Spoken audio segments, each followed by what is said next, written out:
కనిపిస్తుందండి స్క్రీన్? కనిపిస్తుంది. కనిపిస్తుంది సార్. ఓకే, స్టార్ట్ చేద్దామండి. స్టార్ట్ చేయండి. అందరికీ శుభోదయం అండి. శుభోదయం అండి. సహనావతు సహనౌ భునక్తు సహ వీర్యం కరవావహై తేజస్వినావధీతమస్తు మా విద్విషావహై.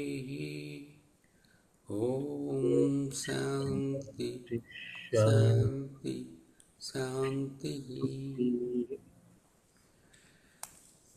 ఈ రోజున శబ్దాలంకారాల గురించి అధ్యయనం చేద్దాం అనుకున్నాము. మనకు ఈ శబ్దాలంకారం అనేది ఒక సపరేట్ యూనిట్.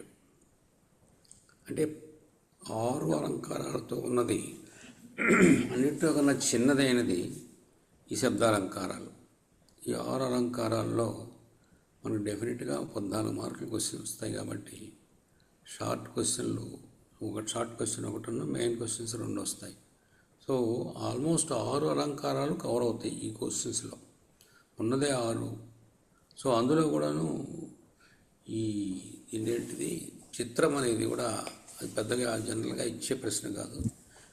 వెరసి మనకి మిగిలిన 5 అలంకారాలు ఉంటాయి. 5 అలంకారాల్లో మనకి రెండేసి అలంకారాలు ఇచ్చేసినా కానీ ఆల్టర్నేట్గా ఏదరారులో మెయిన్ క్వశ్చన్లో 4 అలంకారాలు అక్కడే ఉంటాయి, పైన ఒక అలంకారం. కాబట్టి అన్ని అలంకారాలు కవర్ అవుతాయి. అందరం వీటిని అన్నింటినీ 5 అలంకారాలు క్షుణ్ణంగా చదువుకోవాలి, ఉదాహరణ సహితంగా.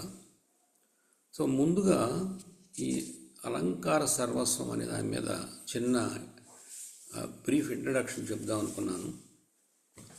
మీ అందరి అంగీకారం ఉంటే తప్పకుండా సార్, తప్పకుండా చెప్పండి సార్. ఈ అలంకారాలు అనేవి ఎప్పటి నుంచో ఉన్నాయండి. రాజానక రుయ్యకుడు రాయకముందు నుంచి అలంకారాలు ఉన్నాయి. చాలామంది గొప్ప అలంకారికులు పామహుడు, ఉద్భటుడు, రుద్రకుడు, కుంతలుడు, భట్టనాయకుడు, ఆనందవర్ధనుడు, మమ్మటుడు, వీళ్ళందరూ ఇంకా చాలామంది ఉన్నారు అలంకారికులు. వీళ్ళందరూ వేరే వేరే టైమ్స్లో వారికి ఉన్న ప్రతిభ ప్రకారం దాదాపు 254 అలంకారాలు రాశారు వాళ్ళు. ఇందులో కొన్ని ఒకదానికొకటి పర్యాయంగా ఉండవచ్చును. ఆ టైంలో వీరందరూ రస, అలంకార, రీతి, ధ్వని, వక్రోక్తి, ఔచిత్య సాంప్రదాయాల ప్రకారం ఆయా కాలాల్లో వీళ్ళు అలంకారాలు రచించారని అనుకోవచ్చు. ఇక రాజానక రుయ్యకుడు 12వ శతాబ్దానికి చెందిన గొప్ప అలంకార శాస్త్రవేత్త. రాజానక రుయ్యకుడు కావ్యప్రకాశ రచయిత అయిన మమ్మటుడు, ధ్వన్యాలోక రచయిత అయిన ఆనందవర్ధనుడు, వీరిద్దరి తర్వాత ఉన్నటువంటి కవి 12వ శతాబ్దం 9వ శతాబ్దం అనుకుంటాం ధ్వన్యాలోకకర్త కాలము. సో రాజానక రుయ్యకుడు 12వ శతాబ్దం చెందిన గొప్ప అలంకార శాస్త్రవేత్త. మనం ధ్వన్యాలోకంలో అలంకారాల కన్నా ధ్వని పెద్దది, మంచిది, ధ్వని గొప్పది, ధ్వని లేనిదే కావ్యం సౌందర్యం ఉండదు అని చెప్పి మనం చాలా గట్టిగా పెద్ద గ్రంథం చదువుకున్నాం ధ్వన్యాలోకంలో. మరి ఇప్పుడు ఇక్కడికి వస్తే అలంకార సర్వస్వం ఇది కూడా బాగానే ఉంది. మరి దీనికి దానికి ఎందుకు ఇంత వైవిధ్యమైనటువంటి ఆలోచన వచ్చిందంటే, ధ్వన్యాలోకంలో అలంకారాలకు ధ్వని అనేది లేదు కాబట్టి దాని యొక్క సౌందర్యం, కావ్య సౌందర్యం అంతగా ఉండదు, ధ్వని అనేది తప్పనిసరి అని ఆనందవర్ధనుడు అన్నారు. అంటే అప్పటి వరకు ఉన్న అలంకారాల్లో ధ్వని అనేది లేదు అని అర్థం. ఆ ధ్వని అనే దాన్ని అలంకారాల్లోనే అనుకోండి అని చెప్పి కొన్ని వాదనలు కూడా ఉన్నాయి. ఇప్పుడు ఈ రాజానక రుయ్యకుని యొక్క అలంకార సర్వస్వం ఎందుకు ప్రసిద్ధికి ఎక్కిందంటే, ఈయన ఆ ధ్వనిని కూడా తీసుకున్నాడు పిక్చర్లోకి. అలంకారాలలో ధ్వనిని కూడా ఇంక్లూడ్ చేశాడు ఈయన ధ్వని అనుయాయి. అందుకని చెప్పి ఈ ధ్వన్యాలకు అలంకారాలు ప్లస్ ధ్వని అలంకార సర్వస్వం ఈజ్ ఈక్వల్ టు ప్రాచీన అలంకారాలు ప్లస్ ధ్వని. అందువలన ఇది బాగా ఖ్యాతికి వచ్చింది. వ్యంగ్యార్థమే కావ్యాత్మ అని చెప్పాడు రాజానక రుయ్యకుడు. ముఖ్యంగా ఆయన రసవాది. కావ్యశాస్త్రంలో అత్యంత ప్రామాణికమైన గ్రంథం ఇది అలంకార సర్వస్వం. అసలు అలంకారాలు అంటే ఏంటి, సర్వస్వం అంటే ఏంటి? సౌందర్యం అలంకారం అన్నాడు వామనుడు. సౌందర్యం అలంకారం. అలంక్రియతే అనేన ఇది అలంకార. దేని చేత కావ్యం అలంకరించబడుతుందో, ఏది కావ్యానికి అందాన్ని చేకూరుస్తుందో అదే అలంకారం. ఇక రుయ్యకుడు కావ్యంలో ఉండే ఒక రకమైన చమత్కారాన్ని అలంకారంగా గుర్తించాడు. కావ్య శోభాకరం అన్నారు. అలంకారాలు కావ్యం యొక్క ఆత్మ అయిన రసం లేదా ధ్వనికి బాహ్యంగా ఉంటూ ఆ రసాన్ని మరింత ప్రస్ఫుటంగా సుందరంగా వ్యక్తీకరించడం తోడ్పడతాయి అన్నమాట. అంటే అలంకారాలు కావ్యం యొక్క ఆత్మ అయినటువంటి రసం లేదా ధ్వనికి బాహ్యంగా ఉంటూ ఆ రసాన్ని మరింత ప్రస్ఫుటంగా సుందరంగా వ్యక్తపరచడానికి తోడ్పడతాయి. రుయ్యకుడు అలంకారాలను కేవలం శబ్దార్థాల చమత్కారం మాత్రమే కాకుండా కావ్య శోభను పెంచే ధర్మాలుగా వివరించారు. అలంకారం కావ్యానికి బాహ్య సౌందర్యం ఇచ్చే సాధనగా పరిగణించారు. అసలు ఈ అలంకార ధ్వని అంటే ఏమిటి? ఒక అలంకారం నుండి మరొక అలంకారం యొక్క స్ఫూర్తి కలుగజేయటం, ఒక అలంకారం నుంచి ఇంకొక అలంకారం. ఇక్కడ అలంకారాలు కేవలం సంఖ్యాపరంగా కాకుండా వాటి వెనకున్న తర్కం లేదా మూల సూత్రం ఆధారంగా శాస్త్రీయంగా వర్ణించారు. ఒక శిల్పాన్ని చెక్కే శిల్పిలాగా ప్రతి అలంకారాన్ని స్పష్ట రేఖలతో తీర్చిదిద్దిన ఘనత రుయ్యకుడిదే. ఒక అలంకారానికి మరొక అలంకారానికి మధ్య ఉన్న సూక్ష్మమైన తేడాలను, ఉదాహరణకి ఉప్మాలో 18 రకాల వెరైటీస్ ఉన్నాయి. ఉప్మా రూపకం అవన్నీను వివరిస్తూ వర్గీకరించారు. అందుకే ఆయన గ్రంథానికి అలంకార సర్వస్వం అంటే ఏంటి, అలంకారాల గురించిన పూర్తి జ్ఞానము అనే పేరు సార్థకమైంది. అసలు అలంకారాలు అంటే ఏంటి? శరీర ఆభరణ సంబంధం. అలంకారం మానవ శరీరానికి హారాలు కటకాలు ఎలాగో కావ్య శరీరం వంటి శబ్దార్థాలకు ఉపమా రూపకం మొదలైనవి అలా ఆభరణాలు వంటివి. తర్వాత ఇవి అలంకారాలు 2 విధాలుగా 3 విధాలుగా చేశారు. శబ్దాలంకారము, అర్థాలంకారము, శబ్దార్థాలంకారము. ఇందులో సూత్రము, వృత్తి, తర్వాత ఉదాహరణ.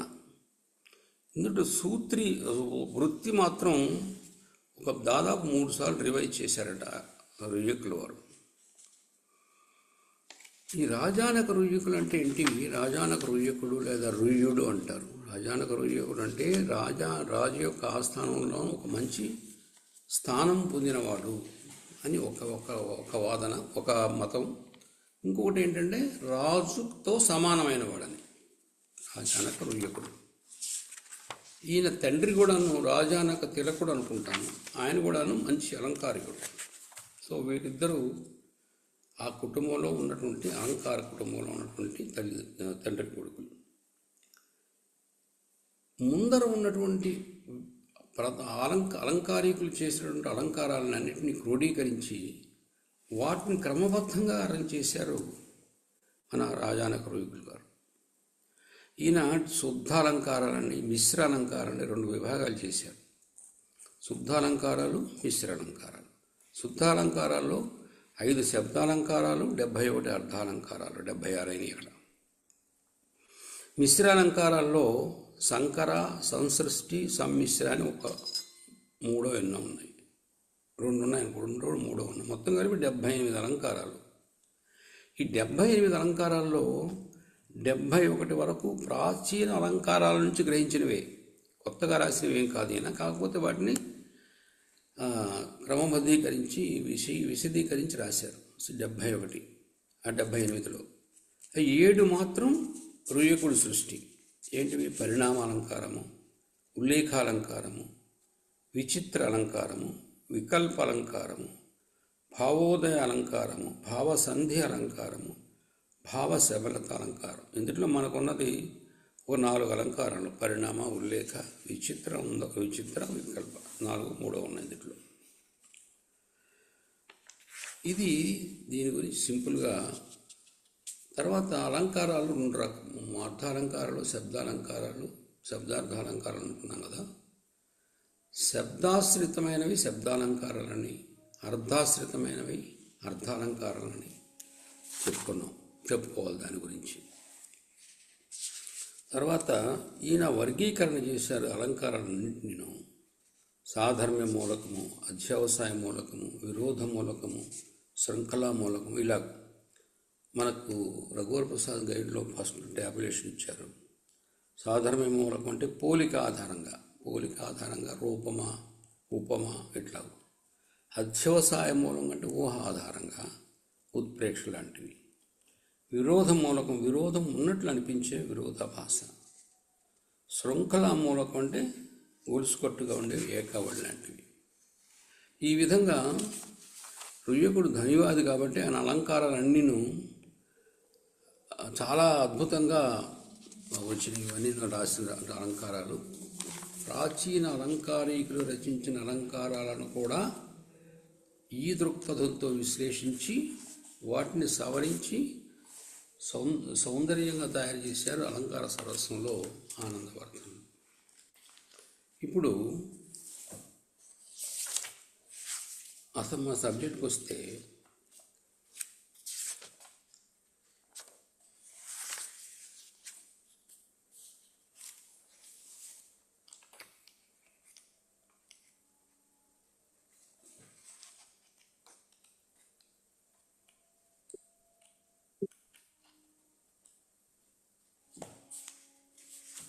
ఈ గ్రంథంలో మొదట ప్రార్థనా శ్లోకంతో మొదలుపెట్టారు. నమస్కృత్య పరాం వాచం దేవీం త్రివిధ విగ్రహం నిజాలంకార సూత్రాణం వృత్యా తాత్పర్యముచ్యతే. ఈ వృత్తులు మళ్ళీ మొదట సూత్రం రాసినప్పుడు ఈయన ప్రార్థనా గీతం కానీ మంగళా శ్లోకం కానీ రాయలేదంటారు. ఈ వృత్తి అనేది రాసేటప్పుడు మాత్రం ఇది రాశారు. ఈ పరావాక్కి ఆశ్రయమైనటువంటి పశ్యంతి, మధ్యమ, వైఖరి వీటన్నిటిని స్మరణం చేస్తూ నమస్కరిస్తూ తాను రాయబోయేటువంటి వృత్తులు తాత్పర్యాలు దివ్యంగా జరగాలని చెప్పి ప్రార్థించారు. ఇక్కడ పరావాక్కుకి నమస్కారం చేస్తూ. తర్వాత గ్రంథంలోకి వస్తే పునరుక్తవదాభాసం. శబ్దాలంకారాలు చూడండి, స్క్రీన్ కనపడుతుంది కదండి. స్క్రీన్ కనపడుతుంది కదా? ఎవరన్నా ఒకటి చెప్పండి. శబ్దాలంకారాలు ఇహార్థ పౌనరుక్త్యం, శబ్ద పౌనరుక్త్యం, శబ్దార్థ పౌనరుక్త్యం చేతిత్రయ పౌనరుక్త్య ప్రకారాః. ఈ పౌనరుక్త్య భేదం వివరించారు ఇక్కడ. పౌనరుక్త్యం అంటే ఏంటి? పునరుక్తి చేయటం, చెప్పిందే చెప్పటం. పౌనరుక్త్య భేదత్రయ నిర్దేశంతో రాజానక రుయ్యకుడు గ్రంథాన్ని ప్రారంభిస్తున్నాడు. అసలు రాజానక రుయ్యకుడు శబ్దాలంకారానికి పెద్ద ప్రాముఖ్యత ఇవ్వలేదు. అయినా కానీ ఇంతకుముందు వారు చెప్పారు కాబట్టి శబ్దాలంకారాలు ఒక 5 6 చెప్పారు ఇక్కడ, అంతే. ఇది మొక్కుబడిగా చెప్పినాయి. కానీ ఆయన చెప్పింది, ఆయన దృష్టిలో అర్థాలంకారాలే కావ్యకు శోభ ఇస్తాయి కాబట్టి వాటి మీదే కాన్సన్ట్రేట్ చేశారు. అలంకారాలు 3 విధాలు: శబ్దాలంకారాలు, అర్థాలంకారాలు, శబ్దార్థాలంకారాలు. అంతకుముందు చెప్పినట్లుగా శబ్దాలని అర్థాలని ఆశ్రయించుకున్నటువంటి అలంకారాలు శబ్దార్థాలంకారాలు. అసలు ముందర శబ్దము అర్థం అని తీసుకుంటే శబ్దం అనేది ముందర వస్తుంది కదా, శబ్దం వస్తేనే అర్థం వస్తుంది. కాబట్టి శబ్దాలంకారాలు ముందర చెప్పాలి. శబ్ద జ్ఞానం లేకుండా అర్థజ్ఞానం కలగదు. కాబట్టి శబ్దాలంకారాలు ముందు చెప్పాలి. కానీ ఇక్కడ అర్థాలంకారాలు ముందర చెప్తున్నారు. ఎందుకని? ప్రాచీన అలంకారికులు నువ్వు చెప్పినట్లుగా వాళ్ళ పరంపరను అనుసరించి అర్థాలంకారాలతో మొదలుపెట్టారట్టుంది వాళ్ళు. వీని కూడా అర్థాలంకారాలతో మొదలు పెడుతున్నాను అని అంటాడు. తర్వాత ఇహ అర్థ పౌనరుక్త్యం, శబ్ద పౌనరుక్త్యం, శబ్దార్థ పౌనరుక్త్యం చేతి త్రయ పౌనరుక్త్య ప్రకారాః అన్నాడు. ఇక్కడ ఆల్రెడీ అర్థ పౌనరుక్త్యము, శబ్ద పౌనరుక్త్యము, శబ్దార్థ పౌనరుక్త్యం అని 3 అని తెలుస్తున్నా కానీ త్రయ అని ఎందుకు మళ్ళీ విడిగా అన్నాడు అంటే దాని అర్థం ఏంటంటే ఈ 3 తప్ప ఇంక వేరే పౌనరుక్త్యాలు లేవు అని అర్థం. దాన్ని స్ట్రెస్ చేసి చెప్పడం అన్నమాట. అది రూఢి చేయడం అనమాట, కన్ఫర్మ్ చేయడం. ఇహార్థ పౌనరుక్త్యం ఇహార్థ పౌనరుక్త్యం, శబ్ద పౌనరుక్త్యం, శబ్దార్థ పౌనరుక్త్యం 3 విడిగా ఉన్నా కానీ 3 అని తెలుస్తున్నా కానీ త్రయ అని చెప్పడానికి ఇంతకన్నా ఏమి లేవు, 3 పౌనరుక్త్యాలంకారాలు అని దాన్ని రూఢిగా చెప్తున్నారన్నమాట. తర్వాత ఇందుట్లోనే ఇహార్థ పౌనరుక్త్యం, శబ్ద పౌనరుక్త్యం, శబ్దార్థ పౌనరుక్త్యం చ ఇతి త్రయ అన్నాడు. ఆ ఇతి అనేది ఎందుకు వచ్చిందంటే పౌనరుక్త్య ప్రకారాలు 3 విధాలు అంటే అర్ధ పౌనరుక్త్యము, శబ్ద పౌనరుక్త్యము, శబ్దార్థ పౌనరుక్త్యం అని ఈ సమన్వయం, ఈ 3 విధాలు ఏమిటంటే ఈ 3టికి సమన్వయం ఇతి శబ్దం వలన కుదురుతుంది అంటున్నాడు. ఇక్కడ ఇహార్థ అంటే కావ్యంలో, ఇహ అంటే ఈ కావ్యాలలో అర్ధ పౌనరుక్త్యము, శబ్ద పౌనరుక్త్యము, శబ్దార్థ పౌనరుక్త్యము అని 3 ఉంటాయి. పౌనరుక్త్య ప్రకారాలు 3, పౌనరుక్త్య ప్రకారాలు 3 ఏమిటివి? పౌనరుక్త్యం, అర్ధ పౌనరుక్త్యం, శబ్ద పౌనరుక్త్యం, శబ్దార్థ పౌనరుక్త్యం. తర్వాత అర్ధ పౌనరుక్త్యం. తత్ర అర్ధ పౌనరుక్త్యం ప్రరూఢం దోష. అర్ధ పౌనరుక్త్యం ప్రరూఢం దోష. ప్రరూఢ అప్రరూఢత్వేన ద్వైవిధం. ఇందులో 2 రకాలు ఉన్నాయి, ప్రరూఢము అప్రరూఢము అంటే. ప్రరూఢ అర్ధ పౌనరుక్త్యం అంటే ఇది దోషం. ఇది ఒక వాక్యం చూడంగానే ఏ అర్థం స్ఫురణకు వస్తుందో అదే దాని యాక్చువల్గా అర్థం కావటం. అంటే పునరుక్తి అయిన వాక్య పదాలు కానీ అర్థాలు, పునరుక్తి అయిన పదాల యొక్క అర్థం ఒక వాక్యాన్ని చూడంగానే ఏ అర్థం యొక్క స్ఫురణ కలుగుతుందో, ఒక వాక్యం చూడంగానే ఏ అర్థం యొక్క స్ఫురణ కలుగుతుందో అదే దాని అర్థం కావటం, అది ప్రరూఢ దోషం. అది పునరుక్తి అంటే చెప్పిందని మళ్ళీ చెప్పడం. ప్రరూఢ అర్ధ పౌనరుక్త్యం అనేది దోషం. అప్రరూఢ అర్ధ పౌనరుక్త్యం అంటే దీనికి ఆపోజిట్. పునరుక్తమైన పదాలు చూడటానికి సమానార్థక పదాలలాగా తోచినా వాటి అర్థాలు వేరువేరుగా ఉండటం. అంటే పునరుక్తి యొక్క అభాస మాత్రమే కలిగి, అభాస అంటే ఏంటి? భ్రాంతి. పునరుక్తి యొక్క భ్రాంతి కలిగి పర్యవసానంలో అది పునరుక్తి కాకపోతే అది దోషం కాదు. అంటే ముందర అనుకున్నది తర్వాత అనిపించింది, రెండిట్లోనూ తేడా ఉంటే అది దోషం కాదు, అలంకారం అవుతుంది. కాబట్టి మనకు కావాల్సింది ఏంటి? అప్రరూఢ అర్ధ పౌనరుక్త్యం కావాలి. ప్రరూఢమైనటువంటి అర్ధ పౌనరుక్త్యం దోషం. అందుకని తత్ర వాటిల్లో ఆ పౌనరుక్త్యాల్లో అర్ధ పౌనరుక్త్యం పైన చెప్పిన 3 పౌనరుక్త్యాల్లో అర్ధ పౌనరుక్త్యం ప్రరూఢం దోష, అది దోషం అని చెప్తున్నాడు. ఇక మెయిన్గా వచ్చినటువంటి సూత్రం ఇది మనకు మెయిన్గా ఫస్ట్ సూత్రం అలంకారం. పునరుక్తవదాభాసం. ఇక్కడ పునరుక్తవిధి ఆభాసం, పునరుక్తి అవుతున్నట్లుగా కనపడుతుంది. దీనికి సూత్రం ఆముఖావభాసనం పునరుక్తవదాభాసం. ఇందులో ఈ అలంకారాలన్నిటిలోనూ మొదటి భాగం లక్షణ భాగం, రెండో లాస్ట్ భాగం లక్ష్య భాగం. ప్రతి అలంకారంలోనూ చివరిలో అలంకారం పేరు వస్తుంది. ప్రతి అలంకార సూత్రాల్లో చివరిలో అలంకారం పేరు వస్తుంది. ఇక్కడ కూడా పునరుక్త వదాభాసం, ఇది లక్ష్యం కాబట్టి ఇది నామనిర్దేశనం. ప్రతి అలంకారంకి ఒక నామం ఉంది కాబట్టి ఆ నామం చివరిలో పెడతాడు ఇక్కడ, దాన్ని తెలుసుకోవడం కోసం. దానికి ముందు వచ్చినది లక్షణ భాగం. ఈ లక్ష్యమైనటువంటి అలంకారానికి ఏమిటి లక్షణము అనేది ముందర చెప్తాడు. ఆముఖావభాసనం, ఇది అన్ని అలంకారాలకు వర్తిస్తుంది. ఆముఖావభాసనం అంటే ముందుగా అభాసగా కనపడుతున్నది, ముందుగా అభాసగా కనపడుతుంది అంటే అక్కడే సగం అర్థం వచ్చింది, అంటే తర్వాత కాదని అర్థం. ఆ విషయం ఎందుకు చెప్పాడు ఇక్కడ? ముందుగా కనపడేది అంటే దాని తర్వాత కనపడింది అట్లాగనమాట. అది దానికోసం ఆ అర్థం స్ఫురించేట్లుగా ఆముఖావభాసనం పునరుక్త వదాభాసం అన్నాడు. ఇక్కడ కావ్యాలంకారాలు, లౌకిక అలంకారాలు ఈ రెండింటి గురించి మాట్లాడుతూ ఆముఖావభాసనం అని అన్నప్పుడు పునరుక్త వదాభాసం అని ఎందుకు అన్నాడు?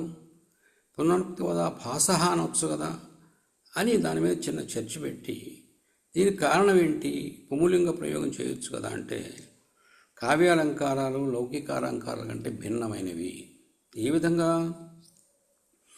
హారాలు, కంకణాలు మొదలగు ఆభరణాలు స్వతంత్రమైనవి. ఏవి? శారీరక అలంకారాలు.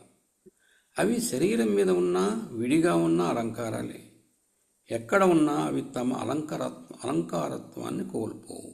ఇది లౌకిక అలంకారాలైనటువంటి ఈ శారీరక అలంకారాల యొక్క ప్రకృతి.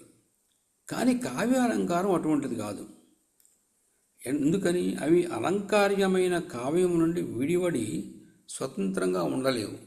ఈ కావ్యంలో అలంకారం చూపించేటువంటి పదాలేవో, అర్థాలు కానీ శబ్దాలు కానీ అవన్నీ తీసేస్తే వాడిని విడిగా పెడితే వాడికి స్వతంత్రంగా విలువ లేదు. అవి కావ్యానికి అంగాలై దానికి పరతంత్రంగానే ఉంటాయి, అంటే విడిగా ఉంటాయి. కావ్యంలోనే ఉంటాయి కానీ విడిగానే ఉంటాయి కావ్యంలోనే. ఈ విషయాన్ని స్ఫుటీకరించడానికి తెలియజేయడం కోసమే పునరుక్త వదాభాసం అని నపుంసకలింగ ప్రయోగం చేశాడు. ఇక్కడ ఈ ఆముఖావభాసనం, పునరుక్త వదాభాసం అంటే ఏమిటంటే, సమానార్థకాలుగా కనిపించే రెండు పదాలు పక్కపక్కనే ఉంటే వాటిని చూడగానే పునరుక్తి యొక్క భ్రాంతి కలుగుతుంది. రెండు పదాలు పక్కపక్కనే ఉండాలి, రెండు పదాలకి సమానార్థికాలుగా ఉండాలి, వాటిని చూడగానే అభాస అనేది కలుగుతుంది, భ్రాంతి కలుగుతుంది. రెండు సమానార్థకాలని. కానీ వాటి అర్థాలు తెలియగానే ఆ అభాస తొలగిపోతుంది. కవి ఏం చేస్తారంటే, రెండు పదాలు పర్యవసానంగా పక్కపక్కన పెట్టినా వాటిని వేరు వేరు అర్థాలతో వాటిని మధ్యలో ఇముడుస్తారు. వాటి అర్థాలు తెలియగానే ఆ అభాస తొలగిపోతుంది. ఈ సంగతిని స్పష్టం చేయడం కోసమే ఆముఖ శబ్దాన్ని వాడటం జరిగింది. ఆముఖ, ముఖత అది అభాసము, భ్రాంతి. అది దాటితే చివరిలో మాత్రం అది అట్లా ఉండదు అని అర్థం. దాని ఇందుట్లో ఎగ్జాంపుల్స్ ఉన్నాయి. ముఖ్యంగా ఈ ఉదాహరణ శ్లోకాల్లో మనం గుర్తు చేసుకోవాల్సింది ఏంటంటే, అన్ని ఉదాహరణ శ్లోకాలు మనకు ఇచ్చినటువంటి ఈ 5 అలంకారాలు, అంటే చిత్రం నేను తీసేశాను, అంటే లెక్కలో తీసుకోకుండా చిత్రం మీద అంత పెద్ద అలంకార క్వశ్చన్ వచ్చేది లేదు. ఈ 5 అలంకారాలు ఇచ్చినటువంటి శ్లోకాలు, వాటి అర్థాలు, వాటిల్లో ఉన్నటువంటి అలంకారిక పదాలు, ఇవన్నీ గుర్తుపెట్టుకోవాలి. తప్పనిసరిగా ఖండితంగా గుర్తుపెట్టుకోవాలి. ఎందుకంటే ఒకవేళ శ్లోకం ఇచ్చి దాని గురించి వివరణ చేయమన్నప్పుడు అది ఏ అలంకారం కింద వస్తుంది, దాని అర్థం ఏమిటి, దాంట్లో ఉన్నటువంటి విశేషం ఏంటని చెప్పగల పరిస్థితి ఉండాలి. అదే శ్లోకం ఉదాహరణని మననం చేసుకోవడం కోసం 5 అలంకారాల్లో 5 శ్లోకాలు మననం చేసుకుంటే సరిపోతుంది. ఎందుకంటే ఒకవేళ క్వశ్చన్ అలంకారం గురించి ఇచ్చి దాని గురించి రాయమన్నప్పుడు అలంకారం గురించి ఎక్స్ప్లెయిన్ చేసి దాని కింద ఒక ఉదాహరణ చెప్పడం అనమాట. అదే ఉదాహరణ ఇచ్చి అలంకారం చెప్తున్నప్పుడు అన్ని అలంకారాలకి మనం అర్థాలు, దాంట్లో ఉన్న విశేషణాలు తెలుసుకొని రాయగల పరిస్థితిలో ఉండాలి. వాటి అలంకార శ్లోకాలని అప్పచెప్పాల్సిన పని లేదు. అన్నీను అలంకారానికి ఒక్కొక్కటి చొప్పున మనం ఎగ్జాంపుల్గా ఇవ్వగల స్టేజ్లో ఉండాలి. ఇక్కడ ఎగ్జాంపుల్ అహీన భుజగా, పేజ్ నంబర్ 32. అహీన భుజగాదీశ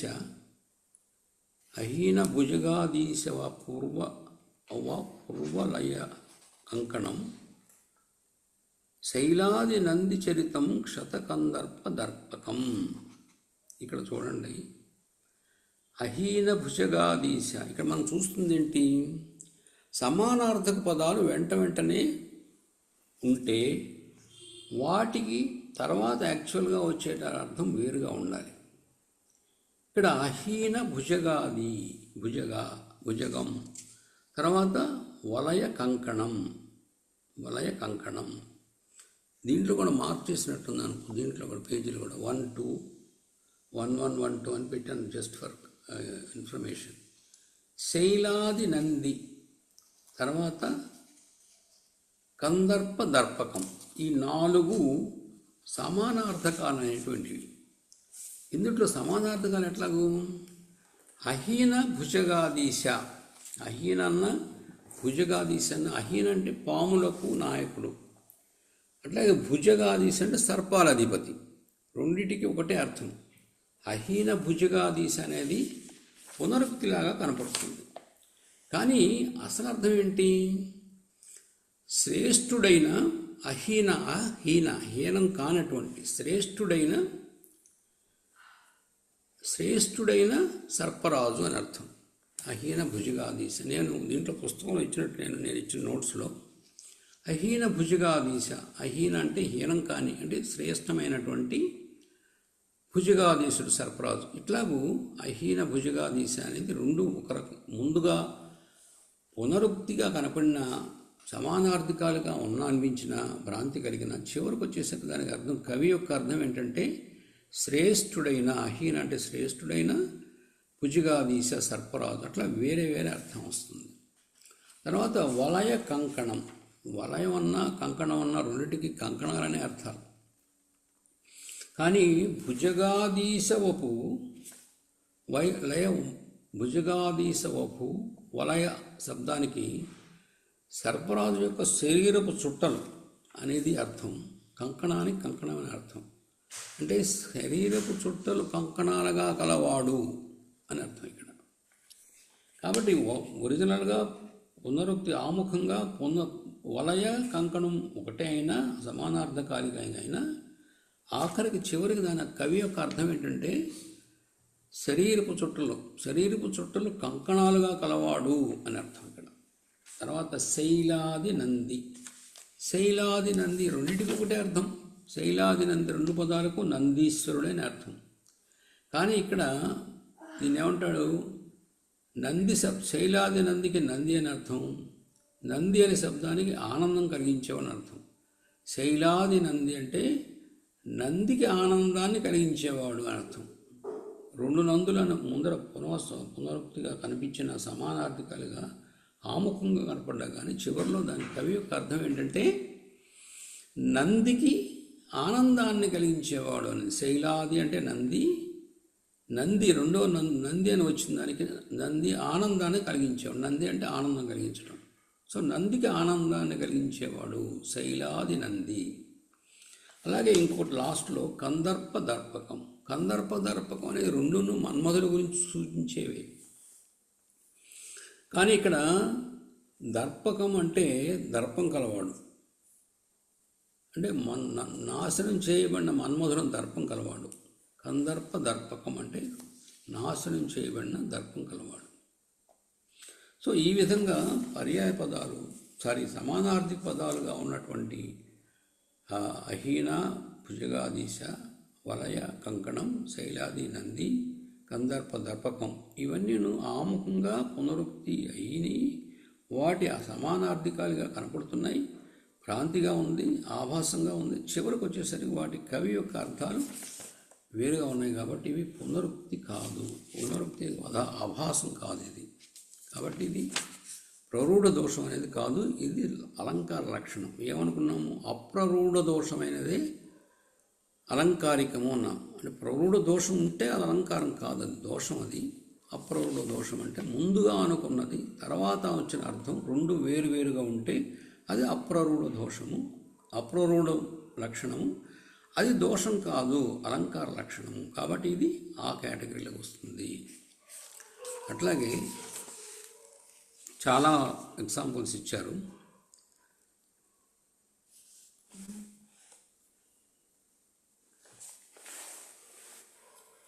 దారుణ కాష్టతో, ఇది డెఫినెట్గా వచ్చే ప్రశ్న. ఇది దారుణ కాష్టతో జాత భూతికర పరః రక్త సోణార్చిరుచ్చండ పాతువ పావక సిఖి. ఇవి దీంట్లో ఆముఖంగా మనకి పునరుక్తి సమానార్థికాలుగా ఉన్నటువంటి పదాలు ఏమిటంటే దారుణ కాష్టతో, భస్మభూతి భూతి, రక్త శ్రోణార్చి, పావక సిఖి. ఇవి దారుణ కాష్టతో అంటే నేను అక్కడ కూడా రాశాను, చెక్క నుండి పుట్టినది కర్ర నుండి పుట్టినది అని. దారుణ అంటే చెక్క నుండి పుట్టినది, కాష్టతో అంటే కర్ర నుండి పుట్టినది. ఏమిటది? ఈ రెండింటిని చెక్క నుంచి కర్ర నుంచి పుట్టినది ఏంటంటే అగ్ని.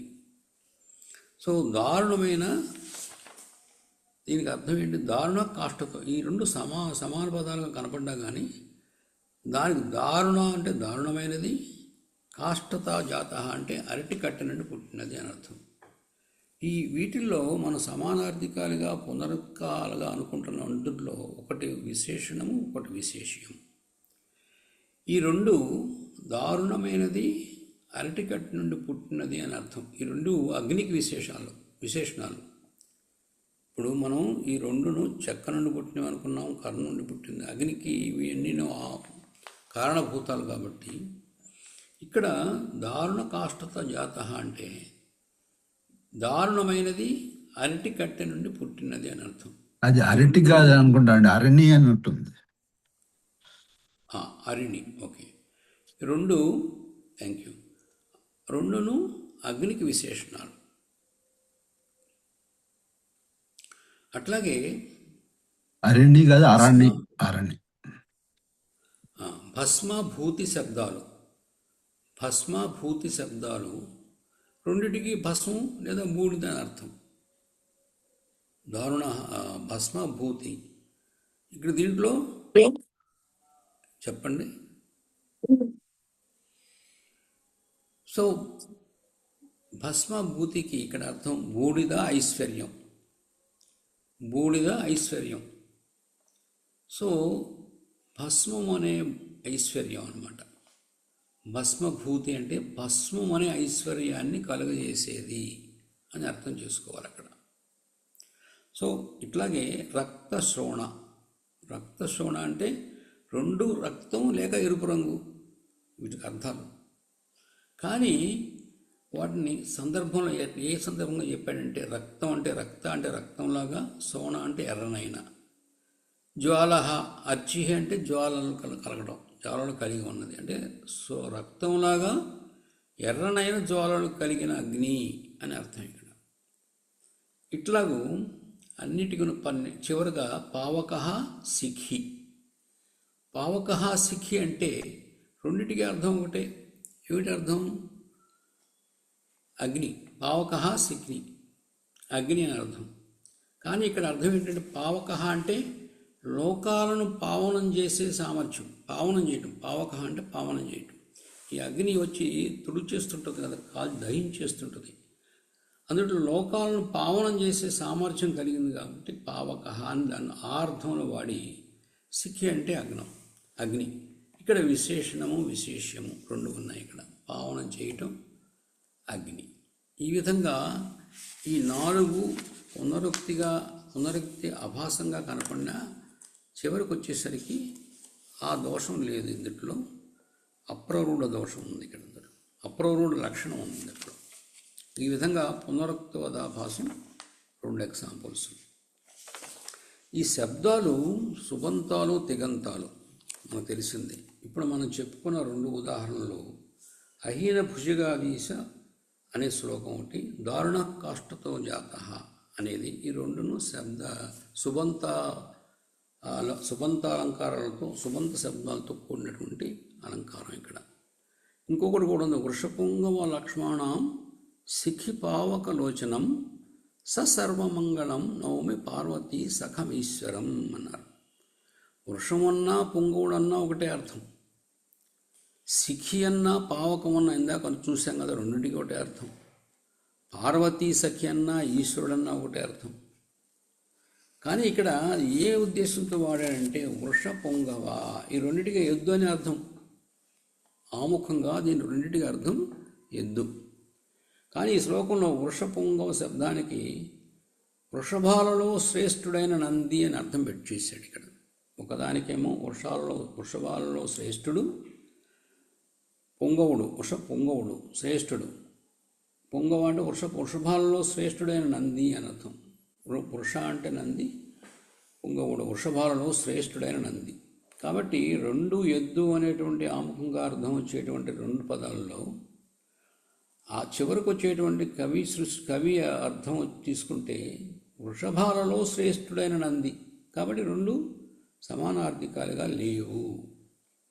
అట్లాగే శిఖి పావక, ఈ రెండు పదాలు కూడా అగ్నికి అర్థం కలిగించేందుకు చెప్పుకున్నవి. సర్వమంగళ పార్వతి, ఈ రెండును పార్వతీదేవిని సర్వమంగళదేవి అంటారు.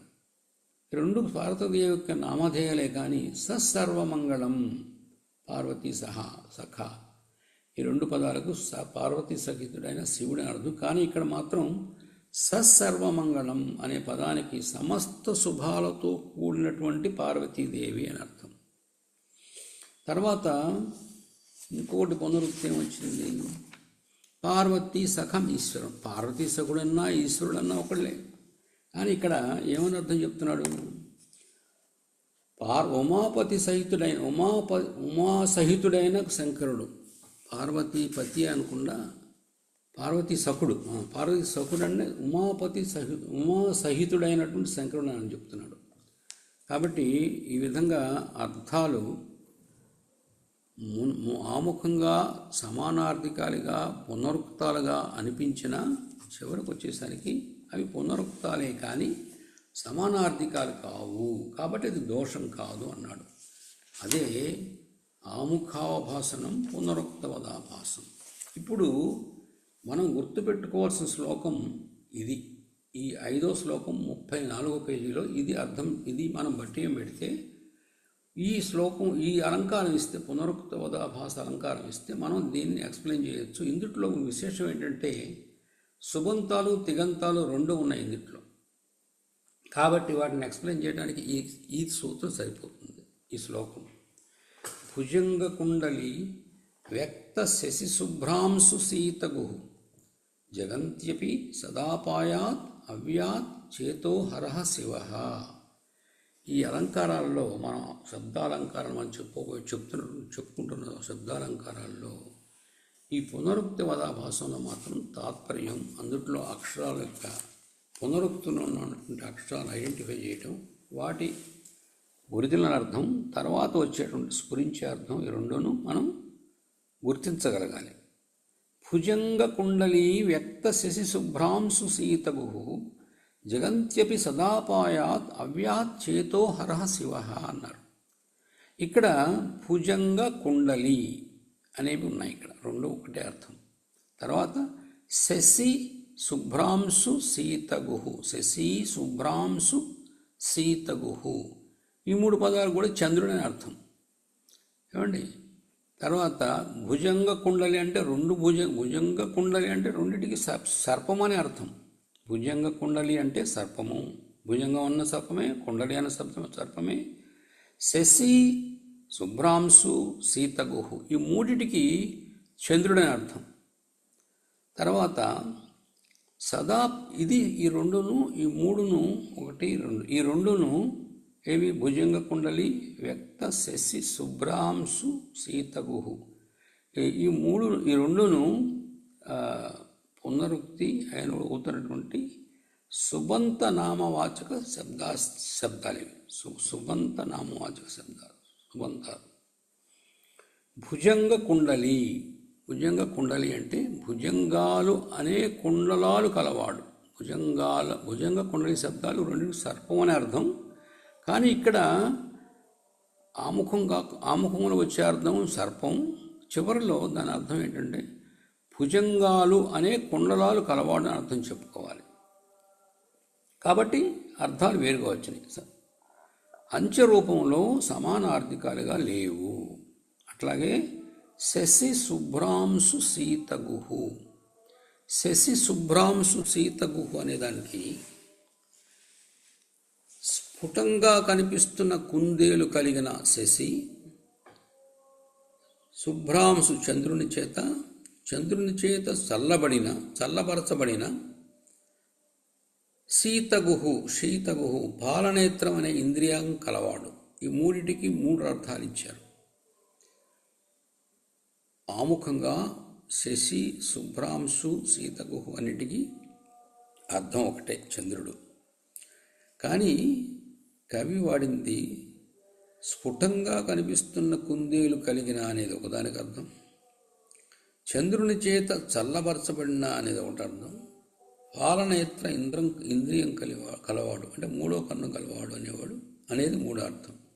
ఇలాగూ మూడు విడివిడిగా కవి యొక్క అర్థం వేరు. పునరుక్తి అనేది ఆముఖంగా కనపడుతుంది, కానీ ఈ రెండింటికిను సుబంత పదాలైనటువంటి పునరుక్తి పదాలకి ఉదాహరణ. నెక్స్ట్ లైన్లో జగంత్యపి సదాపాయాత్ అవ్యాత్ చేతోహరః శివ అన్నారు. ఇందుట్లో తిగంతం ఉంది. ఇందుట్లో సదాపాయాత్ అవ్యాత్, ఇందుట్లో పాయాత్ అవ్యాత్ అనేది తీసుకోవాలి. ఇక్కడ పాయాత్ అవ్యాత్ అనేవి ఈ రెండు క్రియాపదాలు. పాయాత్ అవ్యాత్ అంటే రక్షించుట, రక్షించబడటం, రక్షించు అని అర్థం వస్తుంది. పాయాత్ అవ్యాత్ ఈ రెండింటికి ఆముఖంగా ఒకే అర్థం వచ్చేది. దాని అర్థం క్రియాపదమైనటువంటి రక్షించు. కానీ దీని యాక్చువల్గా మీనింగ్ ఏం చేయాలంటే సదాపాయాత్ అనేదాన్ని విడదీసుకోవాలి. సదాపాయాత్ అనేదాన్ని సదా అపాయాత్ అని విడదీయాలి. మనం దాని అర్థం కనుక్కునేటప్పుడు సదా అపాయాత్ అంటే ఎల్లప్పుడూ అపాయము నుండి, అవ్యాత్ తర్వాత అవ్యాత్ అంటే రక్షించుతుంది. సదా అపాయాత్ అవ్యాత్ అట్లా చూసుకుంటే ఎల్లప్పుడూ అపాయము నుండి రక్షిస్తుంది. ఒరిజినల్గా అర్థం ఏంటి? సదాపాయాత్ అనేది కంబైన్డ్ సెంటెన్స్, కంబైన్డ్ వర్డ్గా తీసుకుంటే అది కూడా రక్షించే, అవ్యాత్ అన్నా రక్షించే. కానీ దీని అర్థం చెప్పుకునే టైంలో సదాపాయాత్ అనేదాన్ని సదా ప్లస్ అపాయాత్ అని అపాయాత్ అని తీసుకోవాలి. సదా ప్లస్ అపాయాత్. సదా అంటే ఎల్లప్పుడూ, అపాయాత్ అంటే అపాయము నుండి, అవ్యాత్ అంటే రక్షించడం. అవ్యాత్ మీనింగ్ ఒకటే, ఇంతకుముందు మీనింగ్ ఇప్పుడు మీనింగ్ ఒకటే. కానీ క్రియారూపకమైనటువంటి ఈ సదాపాయాత్ అవ్యాత్ అనేది తిగంతానికి ఉదాహరణ. కాబట్టి ఈ ఎగ్జాంపుల్ మనం బట్టి ఏం పెట్టుకుంటే పరీక్షలో ఈ పునరుక్త పదాభాస ఇస్తే దీనిని మన ఎగ్జాంపుల్గా రాస్తే రెండు కేటగిరీలు సుబంత తిగంతాలు కవర్ అవుతాయి. కాబట్టి అలా చెప్తున్నాను నేను. మిగతా పైన చెప్పిన మూడు ఎగ్జాంపుల్స్ వాటిని క్షుణ్ణంగా మనం ఒకసారి చదువుకొని ఏవే పదాలు రిపీట్ అవుతున్నాయి, దారుణ కాష్టతో, దాంట్లో వర్షపంగవలో, అహీన భుజగాదీసులో ఏవేవి రిపీట్ అవుతున్నాయి, వాటి అర్థాలు ఒరిజినల్ అర్థం ఏంటి, పునరుక్తిగా అనిపిస్తున్న అర్థం ఏంటి, దాని తర్వాత అంత్యంగా వచ్చిన అర్థం ఏంటి అని తెలుసుకొని వాటిని రాయగల పరిస్థితిలో ఉండాలి. ఆ విధంగా మొదటి 3 శ్లోకాలు చదువుకొని ఈ భుజంగ కుండలి వ్యక్త శశి అనేది మాత్రం మనకి ఎగ్జామ్స్లో ఒకవేళ ఈ ప్రశ్న వస్తే మనం రాయగలిగిన, ఉదాహరణగా రాయగలిగిన పరిస్థితిలో ఉండాలి. సో ఈ రెండును ఈ అహీన భుజగాదీశ, వృషపంగ, దారుణ కాష్టతో అనేవి ఇది చాలా ఇంపార్టెంట్. ఇందులో దారుణ కాష్టతో అనేది కొంచెం ఇంపార్టెంట్ లాగా తోస్తుంది నాకు, అంతే. అదేమీ ఖచ్చితంగా లేదు. నెక్స్ట్ ఒక నిమిషం అండి.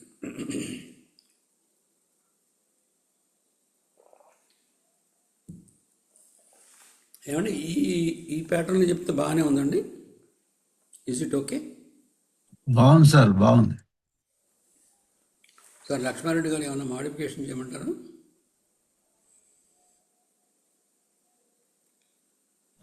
లేదండి, చాలా బాగా చెప్తున్నారు. చాలా బాగా నెక్స్ట్ చెప్తున్నారు. Thank you sir. నెక్స్ట్ సూత్రం ఇది చాలా ఇంపార్టెంట్ అండి. ఇది శబ్ద పౌనరుక్త్యం, వ్యంజన మాత్ర పౌనరుక్త్యం, స్వర వ్యంజన సముదాయ పౌనరుక్త్యం చ అన్నారు. ఇది అసలు మనకు 3 శబ్దాలంకారాలు ఈ సూత్రం నుంచే వస్తాయి. 3 శబ్దాలంకారాలు అంటే ఏంటి? చేక, చేక, వృత్తి, యమకం. సో శబ్ద పౌనరుక్త్యం, వ్యంజన మాత్ర పౌనరుక్త్యం, స్వర వ్యంజన సముదాయ పౌనరుక్త్యం అన్నారు. శబ్ద పౌనరుక్త్యాలు 2 భేదాలు ఉన్నాయి. ఏమిటవి? వ్యంజన మాత్ర పౌనరుక్త్యం, స్వర వ్యంజన సముదాయ పౌనరుక్త్యం. ఈ వ్యంజనాలు హల్లులు వ్యంజన మాత్ర పౌనరుక్త్యం, అందులో హల్లులే పునరుక్తి కావటం అనేది ఒక రకమైన విభాగం అయితే, స్వర వ్యంజన సముదాయం అంటే 2 ఉంటాయి, అచ్చులు హల్లులు కలిపి ఉంటాయి. అచ్చులు కేవలంగా అనేది ఎక్కడ ఉండదు, ఎందుకంటే దాని అచ్చులు పలకడం కష్టం, ప్రాకృతంలాగా పలకడం కష్టం. దానికి అది కూడా కావ్యానికి సౌందర్యం అనేది అచ్చుల వలన పెద్దగా రాదు. ఎప్పుడైనా కానీ ఎక్కడైనా ఏ విషయంలో అయినా కానీ combination gives you the decide result. Gold అనేది కాపర్తో కలిస్తేనే దాని విలువ వస్తుంది. అట్లాగే స్వర వ్యంజన సముదాయ, స్వరము వ్యంజనము సముదాయము సముదాయము వ్యంజన మాత్ర పౌనరుక్త్యం అనేది 2 భాగాలు శబ్ద పౌనరుక్త్యం. ఇది చాలా చాలా ఇంపార్టెంట్. ఎందుకని? మనకున్నటువంటి 3 ఇంపార్టెంట్ శబ్దాలంకారాలు ఈ 3 ఈ సూత్రం ప్రకారమే వస్తాయి. వ్యంజన మాత్ర పౌనరుక్త్యం అనే దాంట్లో చేకానుసారం చేకానుప్రాస, వృత్తి అనుప్రాస 2 వస్తాయి. ఇందులో శబ్ద పౌనరుక్త్యంలో చెప్పబడినటువంటి వ్యంజన మాత్ర పౌనరుక్త్యంలో చేకానుప్రాస, వృత్తి అనుప్రాస అనే అలంకారాలు దీంట్లో డిరైవ్ అవుతాయి. స్వర వ్యంజన సముదాయ అనే దాంట్లో యమకం వస్తుంది. ఇది గుర్తుపెట్టుకోవాలి.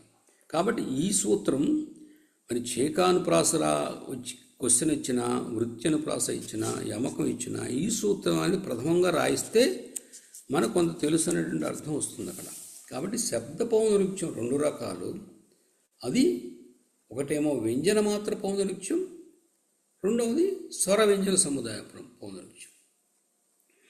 ఇది చాలా ఇంపార్టెంట్.